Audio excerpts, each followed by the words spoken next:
Il est 3 heures du matin lorsque le sacristain de l'abbaye de Favernet se rend à l'église pour sonner l'office des matines. Nous sommes le 26 mai 1608, lendemain de la Pentecôte. Il ne sait pas encore que cette journée sera exceptionnelle par bien des aspects. Quand il ouvre les portes de l'église, horreur! Une épaisse fumée a envahi la nef. Il se rapproche du chœur et découvre le reposoir, consumé aux 2/3. La veille, les bénédictins de l'abbaye avaient déposé sur ce support en bois un ostensoir contenant, dans une lune d'argent, 2 hosties consacrées. Le sacristain comprend alors la cause de l'incendie.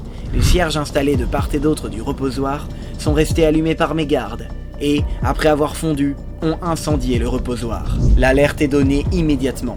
Les moines arrivent en hâte et tentent de récupérer dans la cendre encore chaude quelques débris du mobilier ravagé. C'est la panique. Pourtant, 2 miracles vont alors se produire. Au milieu des débris, entre les linges liturgiques brûlés et un chandelier à moitié fondu, un frère découvre une lettre pontificale et une lettre de l'archevêque de Besançon complètement intacte. Or, ces 2 lettres avaient été déposées devant le reposoir en bois, qui lui a brûlé. Leur état de parfaite conservation est donc totalement inexplicable. Les moines ne sont pourtant pas au bout de leur surprise. Un instant plus tard, Antoine Hudelot, un novice âgé de 15 ans, lève les yeux et voit l'ostensoir suspendu en l'air à plus d'1,50 m de hauteur, à l'endroit exact où le prêtre l'avait exposé la veille. Dans la foulée, les capucins de Vesoul sont alertés. Ils arrivent le jour même, vers 17 h. Entre-temps, fidèles, prêtres et curieux ont envahi l'église abbatiale pour observer la lévitation de l'ostensoir. Tous constatent le miracle permanent. Au matin du 27 mai, les capucins ont déjà rédigé un premier procès-verbal consignant les faits. Vers 10 h, la foule est surprise par le son d'une lame d'argent vibrante. L'ostensoir se met alors à bouger, il coule doucement vers le sol, comme porté par une main invisible, et se pose délicatement sur le linge liturgique qui avait été étendu en dessous par les bénédictins précautionneux. Les 2 hosties de l'ostensoir sont intactes. Ce jour-là, plus de 1000 personnes, soit la contenance de l'église du monastère, viennent d'assister à ce double miracle impressionnant.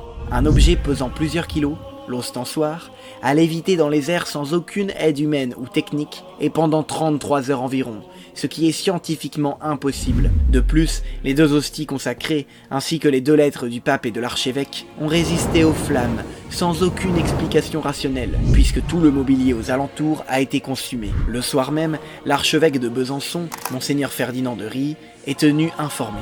Dans la semaine qui suit le miracle, 3 juges du tribunal ecclésiastique viennent à Favernet auditionner 54 témoins, dont 7 moines sous serment. Le 10 juillet, l'archevêque reconnaît le miracle lors d'une cérémonie publique et un nonce transmet au pape Paul V la nouvelle du très grand miracle du Saint-Sacrement. Le contexte n'est pas anodin. Nous sommes au début du XVIIe siècle, à une période où les protestants s'opposent de toute leur force au dogme de la présence réelle que ce miracle vient de rappeler. Un pèlerinage débute. Chaque année, l'hostie conservée à Favernet est portée en procession dans la ville. Le miracle est officiellement reconnu par le Saint-Siège le 16 mai 1864 sur décision du pape Pie IX. Beaucoup d'éléments prouvent l'authenticité de ce miracle. L'enquête a été faite de manière très sérieuse et les récits de l'événement ont été écrits et imprimés immédiatement après par des témoins directs. Ce qui fait que les circonstances exactes du miracle sont parfaitement connues dans leur intégralité. Les témoins directs ont été très nombreux, plus d'1 millier, et se distinguent par leur diversité sociale, religieuse et culturelle, ce qui invalide l'hypothèse d'une hallucination collective. Au XIXe siècle, Émile Littré, médecin et homme politique français, positiviste consommé, écrivit « Jamais miracle n'a lieu là où l'on pourrait l'observer à loisir ».